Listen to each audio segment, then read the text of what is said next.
in that era, so many Koreans just immigrated, Right. because they thought South Korea was going to turn into North Korea. We lived in neighborhoods where we're the only Asian family. I grew up with nothing but blacks, Hispanics. I fought maybe 2 to 3 times a week. I want to say I didn't make the right choices when I was a young adult, 18, 19. I sold drugs again, went beyond selling. I became a known drug trafficker. During this course, I met my daughter's mother. Got her pregnant, and I was like, oh, United States military's job is to break you down and to mold you to what they want.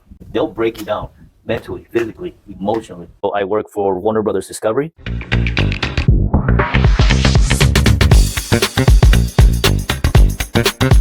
Welcome back to K-Talk Studio. Thanks for tuning in every week. We have a very special guest from USA, but he's a proud Korean American, Michael Kim.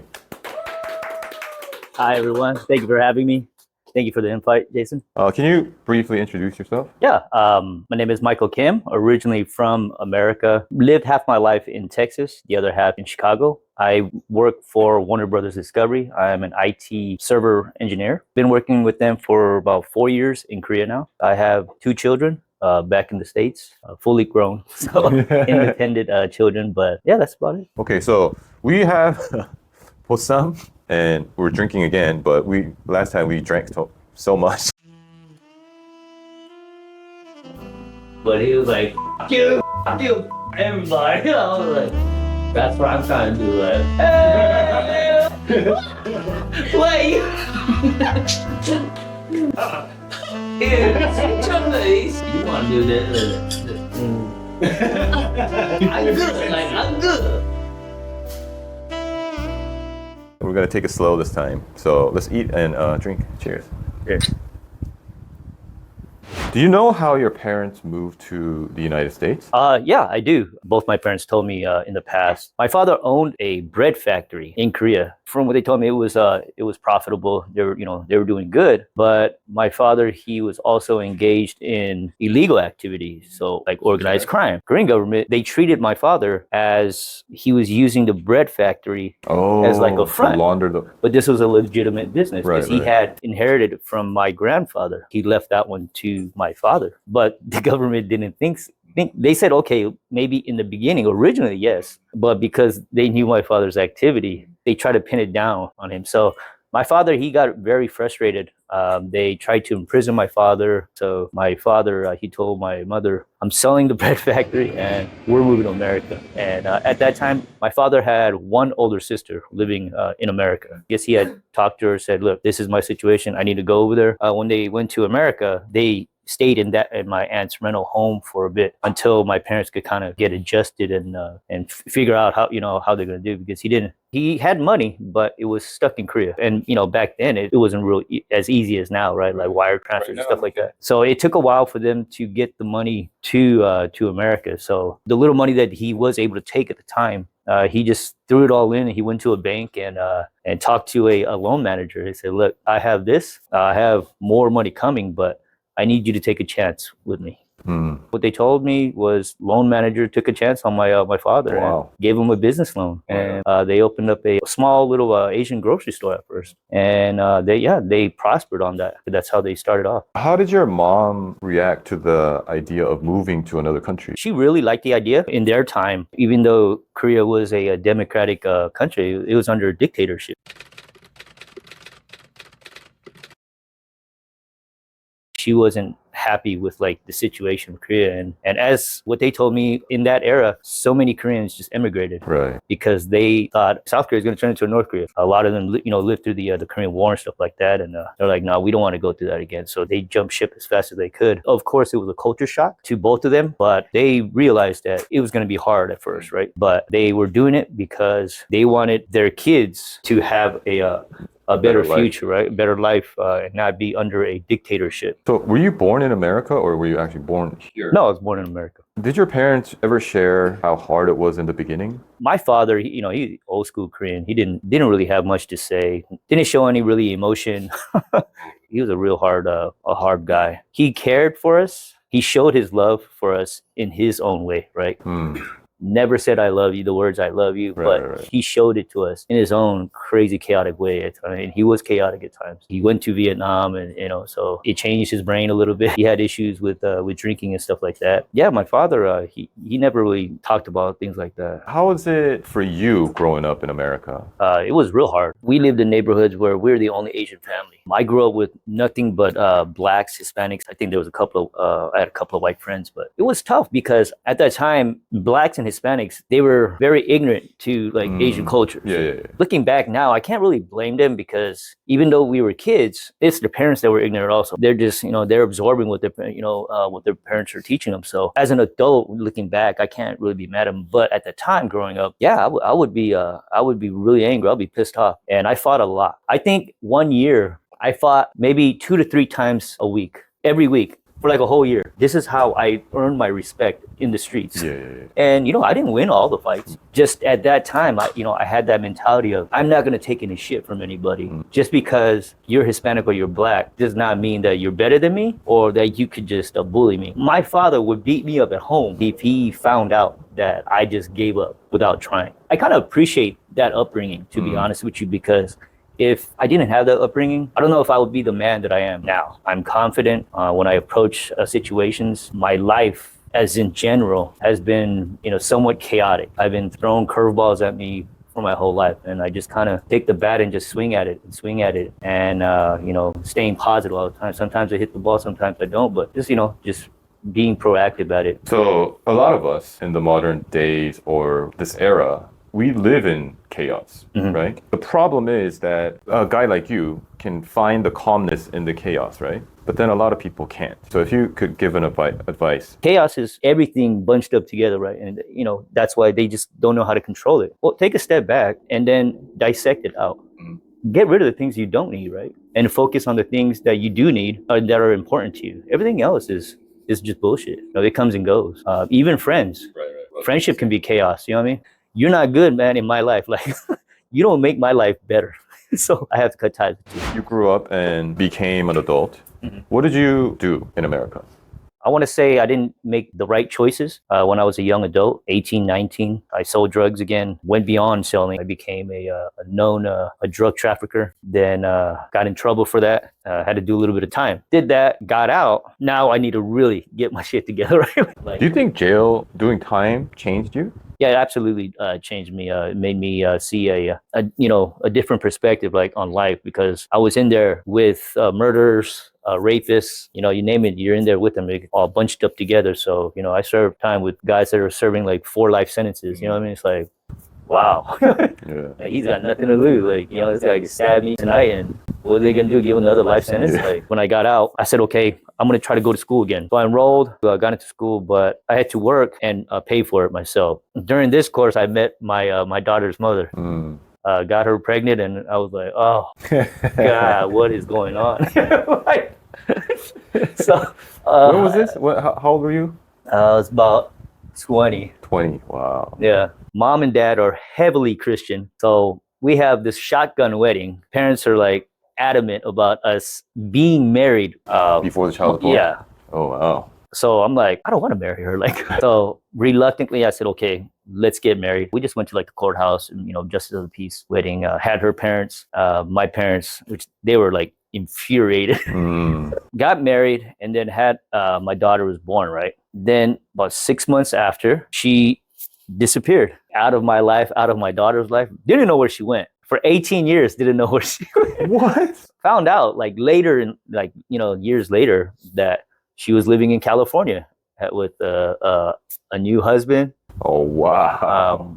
Yeah, because I filed for the divorce, right, when that happened. And since she was a no-show, I won by default. Oh, so I gained full custody of of my daughter, everything. So that happened, and then I was in that oh shit moment, right?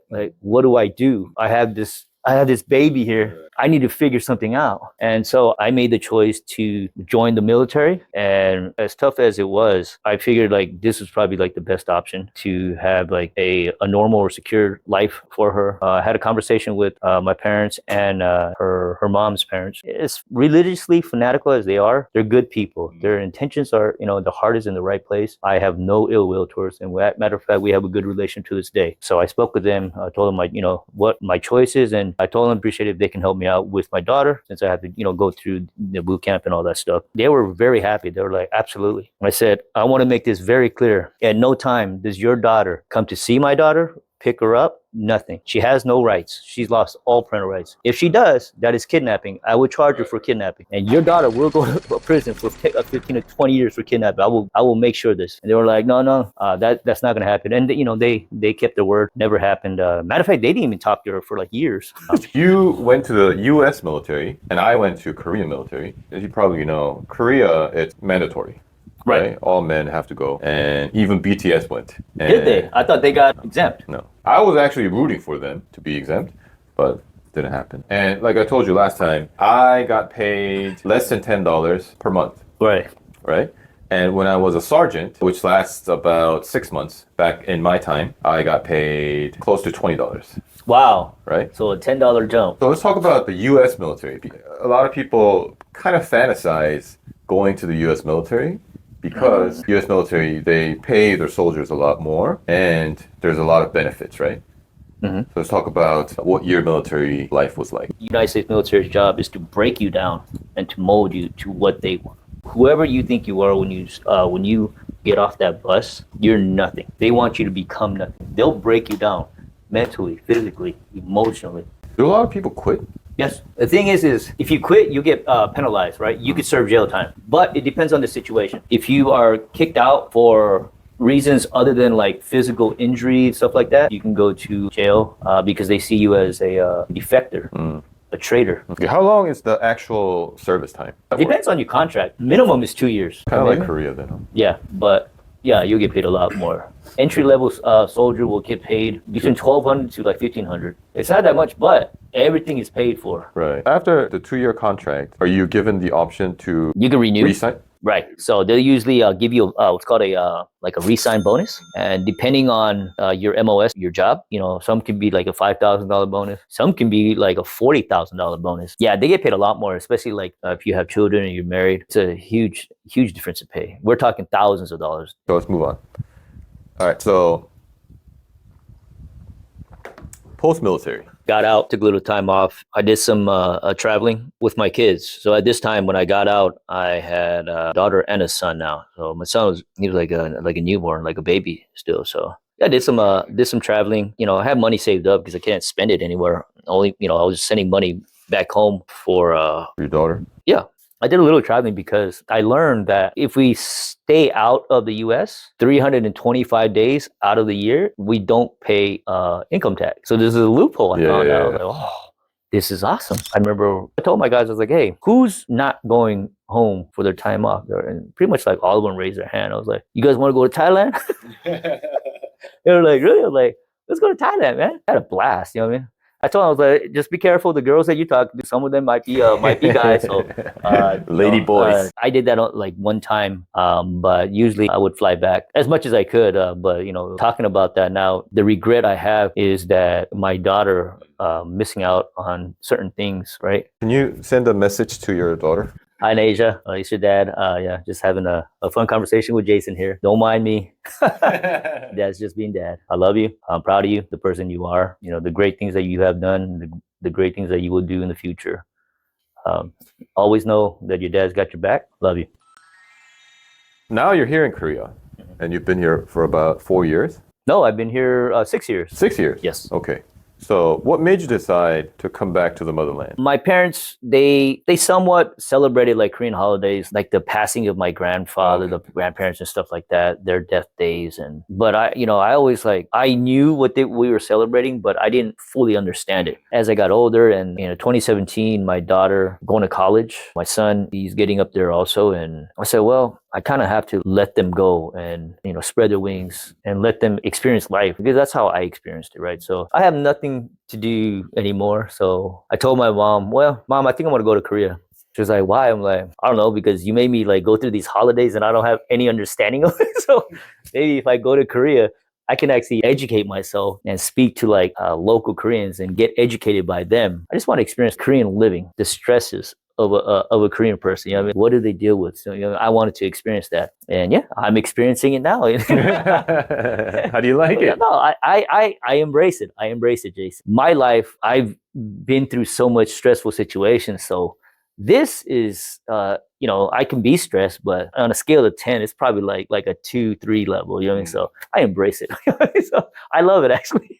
Do you think you're fully embedded in the culture, or are you still trying to indulge? I'm still learning. I'm probably maybe like 60%, but still have many things to learn, many places to explore, because I can honestly say that I am ignorant in certain aspects of Korean culture and a way of life. So I want to go to those places and experience the local people, right? I want to meet these people, meet these business owners, experience the food, because just like in America, the food is different in different regions, right? So I want to taste all that, I want to get an understanding, like, why did you start this restaurant, stuff like that. It's always wonderful because, I'm living in Korea, but then as I speak to, local Koreans, and not just in Seoul, different cities, they want to learn about me also. Like, they're like, oh, okay, you're full Korean, but you're from America. So we want to understand that culture also. And so it's great, man. Like you talk to each other about, each other's cultures and get a better understanding. So a lot of that ignorance from both sides is eliminated. Right.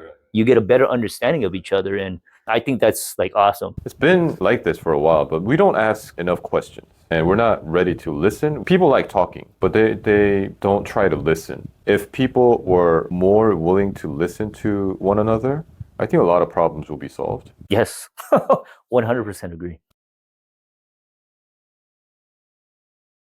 Okay, so let's talk about your job. Like I said in the intro, I work for Warner Brothers Discovery. Previously, it was just Discovery Networks. In 2023, I think around January, February, Discovery bought Warner Brothers. How much was that for? Oh, I forgot. gosh. I think it was like billions, right? Yeah, it was something like $40 billion acquisition. AT&T previously bought Warner Media, right? And AT&T realized they suck at entertainment. Right. They should just stick to cell phones. So AT&T put Warner Media and all of Warner Brothers affiliates, which includes HBO, CNN, Cartoon Network, all of this, right? My actual title is IT server engineer. So I'm basically a hardware engineer. So I proactively analyze the servers, all of the programs, and by programs, I speak of like information security. I work with the different teams globally. I work with day-to-day operations on programs, softwares. So I assume they're predominantly Korean staff, right? Yeah, 100%. Oh, no. I have one male, and he is from the Philippines. Oh, really? Mm-hmm. So you speak Korean in your office? I have to. About 50% of them can speak English, and then the other 50 can't speak English. So would you say you're happy with your life as it is now in Korea? I am. I'm very happy. So what's one good thing about Korea? One good thing about Korea is the no open container law. So you could walk around with a can of beer, like just walking down the street or at a park. It's astonishing, and I love it. Thank you. What's one bad thing about Korea? The lack of respect on the street. Drunk people when they're drunk, right? And they're urinating and they're throwing up. Oh, yeah. In America, that's like unacceptable. Yeah, you will be arrested. Just yesterday, had this young kid. I'm trying to use the bathroom, and he's drunk and he's taking a piss next to the bathroom. I'm like, he's literally taking a piss. The bathroom door is next to him. He's here and he's peeing, waiting for the bathroom. I'm like, what is going on here? So yeah, that's one thing, is like the lack of like self-control, self-respect. Right. For urinating, defecating, or vomiting on the street, and not even attempting to clean it up and just walking away like it never happened. And if you could sum all your experiences and everything that you know about Korea, including your life right now, into one word or one sentence. Wonderful. Oh, wow. Wonderful. I have no complaints. There's ups and downs, but if you want to run statistics, it's wonderful. Thank you, Michael, Hyung. Thank you. Thank you for inviting me, for having me. I know. Thank you for coming for the second time. And after we cut this, we're gonna drink more. We barely even touched the bossam, so We're probably going to drink a lot more.